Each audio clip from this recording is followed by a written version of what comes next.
Terima kasih Pak Ketua. Jadi Pak Ketua juga mesti menyediakan tensi ke sini. Tadi saya lihat udah naik-naik, darahnya agak naik kawan kita ini. Gara-gara Jova ini. Ya. Ini Pak Sinaga nih kalau seperti Jova nggak mungkin bisa duduk di sini nih ya. Walaupun sering naik-naik tapi tetap santunnya nggak hilang kayak orang Jawa. Ya. Sudah lama di Jawa. Manggil istrinya pun Zeng. Kita namakan beliau sekarang Pak Siliong. Ya, Sinaga namanya. Baik Pak Ketua, izin. Ya tadi rekan-rekan bilang ini sebenarnya kasus ini nggak pantas sampai di sini nih. Aduh, ecek-ecek. Tapi ternyata sampai di sini juga. Berbahagialah Mas Jova ya. Bisa sampai duduk di situ kata Pak Nasir itu. Itu luar biasa. Sandingan dengan Pak Gajati. Di depan-depan kita ini ya sampai bersedia menyediakan waktunya untuk membahas masalah ini. Ya. Di dalam organisasi itu apapun bentuknya, TNI, Polri, kementerian, lembaga, termasuk di DPR ini ada yang namanya budaya organisasi, perilaku organisasi. Masing-masing punya karakter organisasi itu. Nah, karakter-karakter di situ, budaya di situ, perilaku di situ dituangkan dalam bentuk aturan-aturan yang itu melekat di masing-masing individu yang berada di organisasi itu. Ya, Pak Jaksa juga melekat, Pak Jaksa Agung, Pak Jaksa Tinggi, ya Jova juga melekat kalau sudah masuk di situ. Aturan-aturan mainnya mesti diikuti, sistemnya mesti diikuti, tidak bisa jalan sendiri. Ya, itu yang pertama. Yang kedua, masalah kita nih, mohon maaf ya, sudah makan sekolahan semuanya. Ya, kasarnya gitu kata Sidul, makan sekolahan kan gitu, kata Pak Benyamin itu. Artinya kita sudah teruji secara intelektual, secara emosional, secara spiritual mungkin, untuk menjadi manusia-manusia yang beradab. Beradab itu tahu apa yang harus dilakukan, apa yang tidak harus dilakukan. Nah, adabnya itu masuk dalam struktur organisasinya itu. Nah, adab-adab itulah yang kita ikuti bersama supaya kita masuk dalam golongan orang yang beradab. Banyak di antara kita yang IQ-nya bagus, tinggi-tinggi. Cuma bicara EQ-nya, emotional question, apalagi spiritual question itu anjlok. Akhirnya jadi penjahat dia. Penjahat itu pinter-pinter loh Pak, kalau nggak mungkin bisa merampok dia. Nggak mungkin bisa mencuri uang dari bank pakai digital itu. Tapi karena emosional dan spiritualnya nggak ada, ya nggak jalan. Kadangkala di dalam pengetahuan sehari-hari, dalam pekerjaan sehari-hari, IQ itu cuma digunakan 20-30%.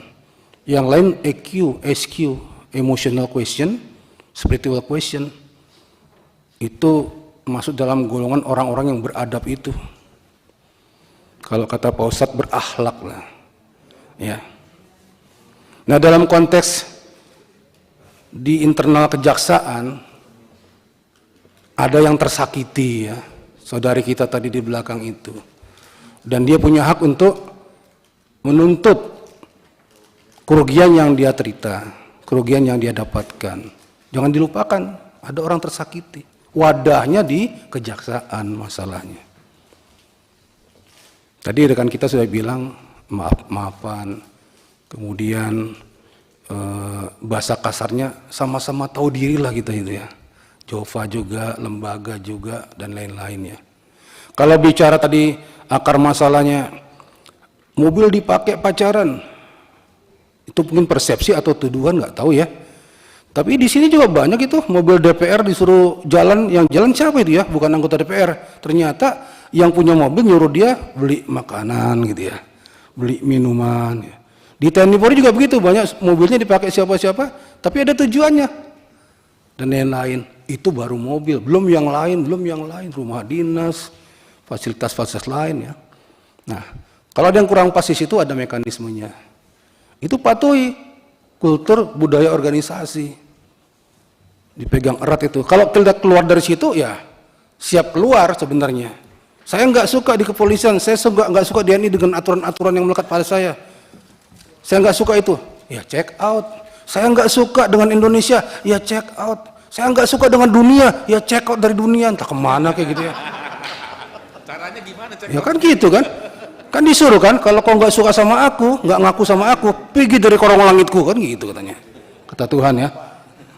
Kabit humas kita ini. Kan gitu. Kalau kita mau di rumah situ ya ikuti aturan di situ. Tata caranya, aturan mainnya. Jangan suka-suka sendiri. Itu pesan saya. Tapi kan ini di Sumatera Utara ya. Di Medan itu. Saya sering menangani kasus-kasus ya. Saya mantan polisi Pak ya. Mohon maaf Pak. Ya. Kasus itu rumit, pelik, susah.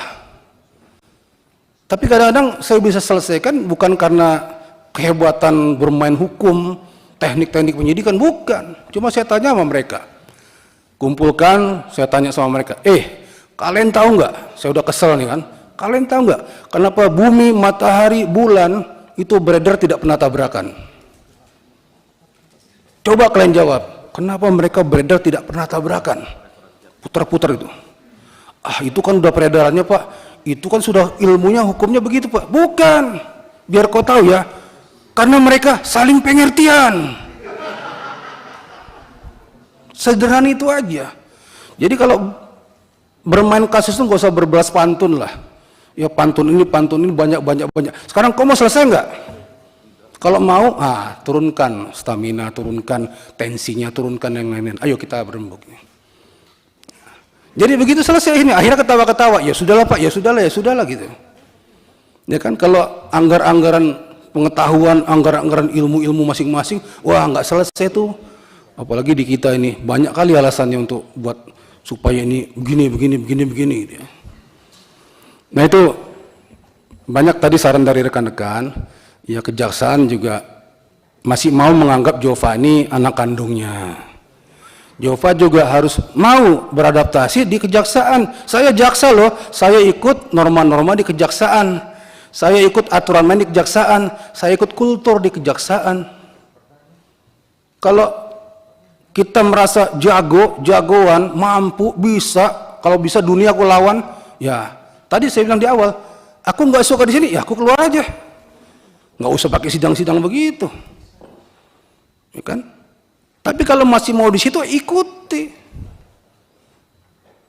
Itu jalan terbaik. Ya. Tadi ya ingat, IQ tidak menjamin orang sukses. Yang menjamin adalah EQ-nya, emotional quotient sama SQ-nya. Itu. Ya kalau masih mau jadi jaksa ya baik-baiklah sama organisasi kejaksaannya itu.